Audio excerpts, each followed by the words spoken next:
ça fait 3 ans.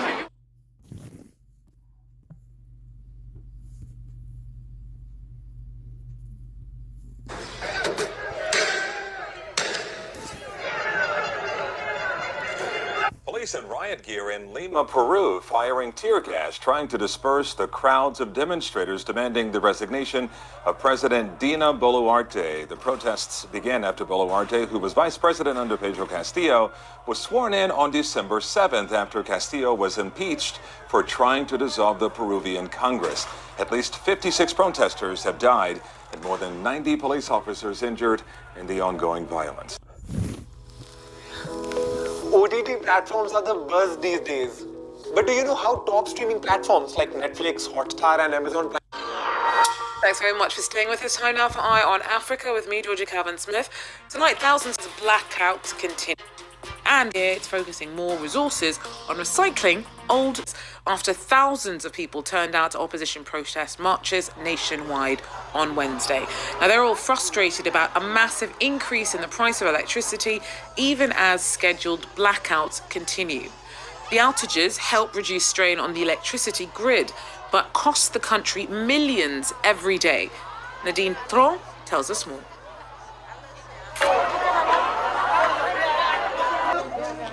Around 3,000 people marched to the ANC's offices in Cape Town to protest the price hike in electricity prices and constant power outages. The march was planned by the opposition party, the Democratic Alliance, who lays the blame for South Africa's power crisis on the ANC.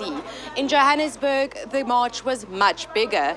The DA filed a court application last week to have the tariff hike of 18.65% in electricity prices declared unconstitutional and irrational.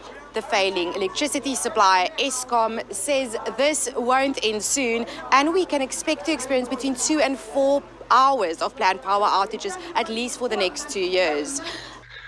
I would like to start off, first of all, by offering my sincere apology for load shedding and the huge and widespread disruption that this has caused to many parts of our economy, but also to the daily lives of all of our citizens. This is highly regrettable, and I can give the country the assurance that the Eskom team is hard at work in collaboration with the National Electricity Crisis Committee, as well as with our partners in various government departments. Well, the government is working on new legislation to allow more independent power producers to supply Eskom with electricity. The power supply needs at least 16,000 megawatts in order to end the power outages. The corruption trial of Mauritania's former...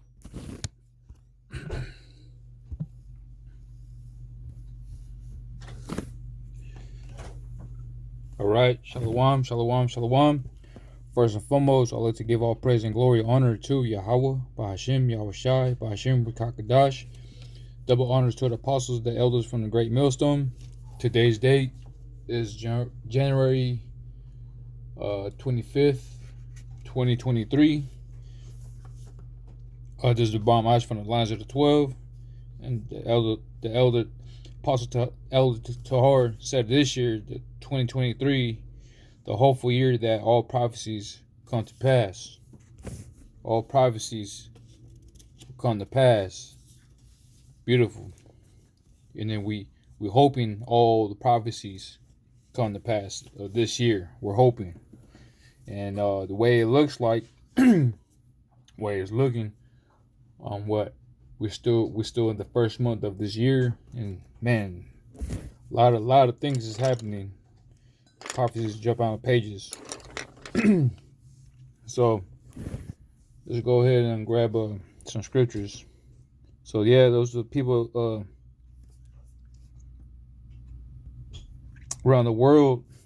There's uproar against their own government, man. You see, they fed up. They had it. You know, remind me of that one song. What's that one song called? We're not gonna take it. I forgot how it go, but it's some kind of little rock. Like, no, we're not gonna take it anymore. But that's what's going on. People's fed up. They had it. You know what I'm saying? They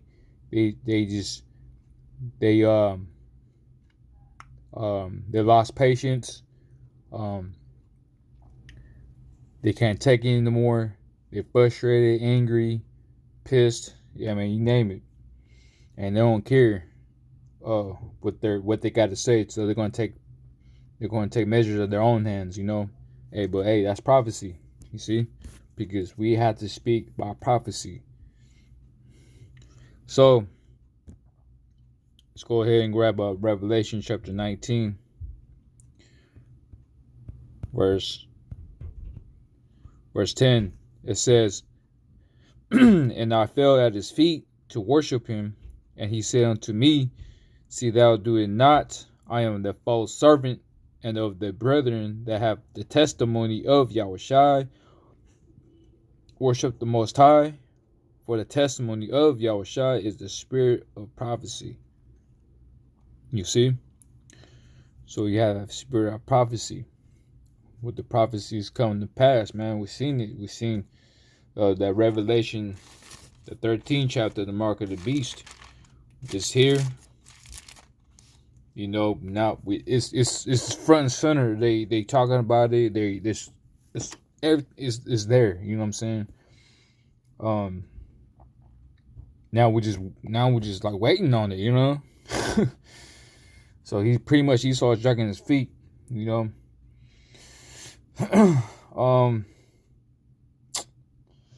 Let's go ahead and grab let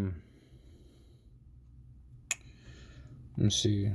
Let's go back out.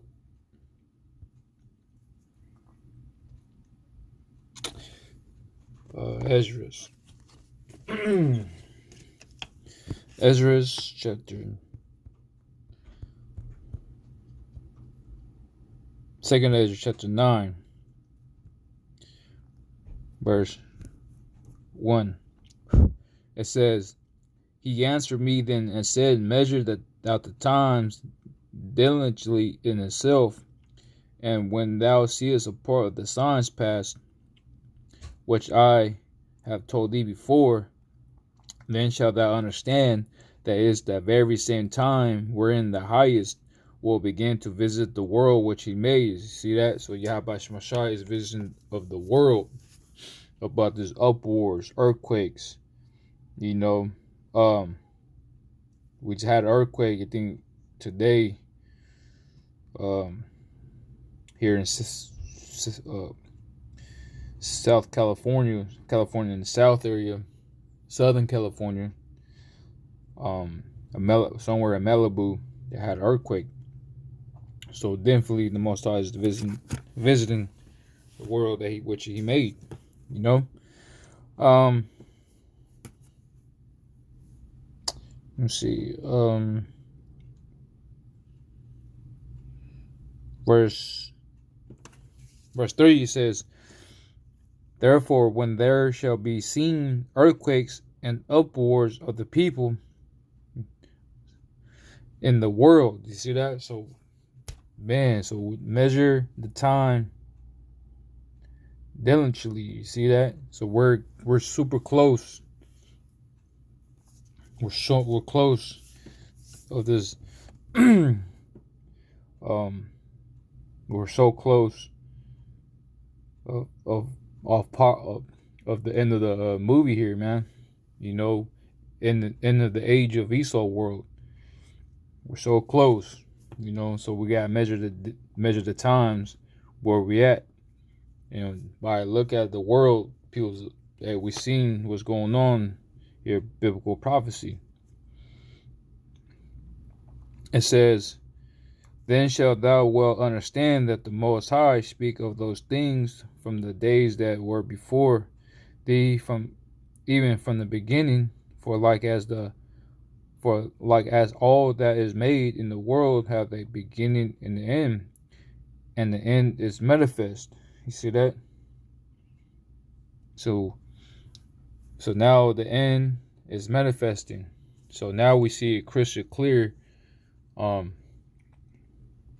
mean, the prophets, the seers, they see it before it come to pass. I mean, meaning that you could see it like 30 years, 40 years from now. It's going to happen, you know. So now we're at the end. It's manifesting. So now, meaning that now the crystal clear. Now it's crystal clear. Now the glass is not fogged up. Now it's cleared. Now we see what's happening around the world. Biblical prophecies. So now we're seeing World War III. Right now, as we speak, mark of the beast and uproars of the people, famine, right? Evil. So we're seeing crystal clear. So we're almost home. We're almost out of here. So hey, all we got to do is continue to pray and to watch. That will be count worthy to escape from all these things. So I'm gonna go ahead and end there. But first and foremost, I'd like to give all praise and glory and honor to Yahweh, by Hashem Yahushai, by Hashem Rakakadash. Double honor to the apostles, the elders from the great millstone. Shalom to the brothers and sisters in the house of David. Until next time, Shalom.